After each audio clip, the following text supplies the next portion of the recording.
Kilichonifanya mpaka nikaanza jina ya Benga. What made me start Benga as a style was the fact that my mother was like the founder of Benga.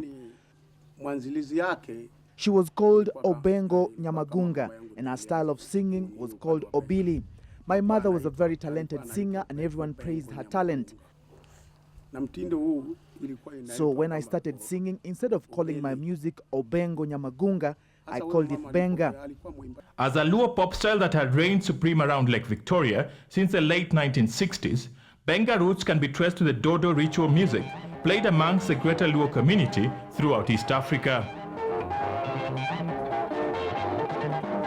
As other Kenyan bands struggled to make an international sound, Oluoch Kanindo saw real potential in this local sound, exploited it, became rich and influential, so influential that every big musician in Africa was soon lining to talk to him. As I started recording, Franco Tabule and like Pepe Kale and many other musicians like Mujos, Bolen had eroded this country in East Africa, and it was difficult to uproot them.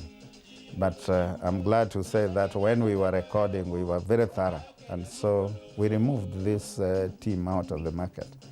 That forced Franco to come and see me here, to come and find out what magic, because already I was a force in the music industry all over the continent.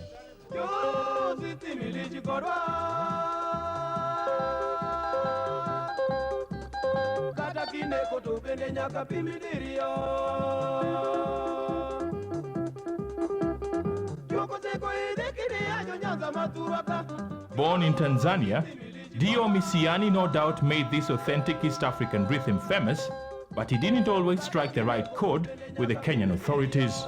His hit songs Joey Jamuomo, Jet Number 1, Jet Number 2, and Nebuchadnezzar landed him in jail.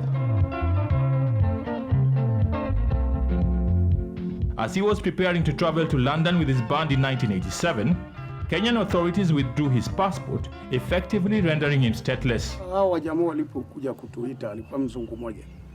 I was invited by some people to go and perform in London. After discussions, we agreed that I will be traveling with my band, Shirati Jazz Band.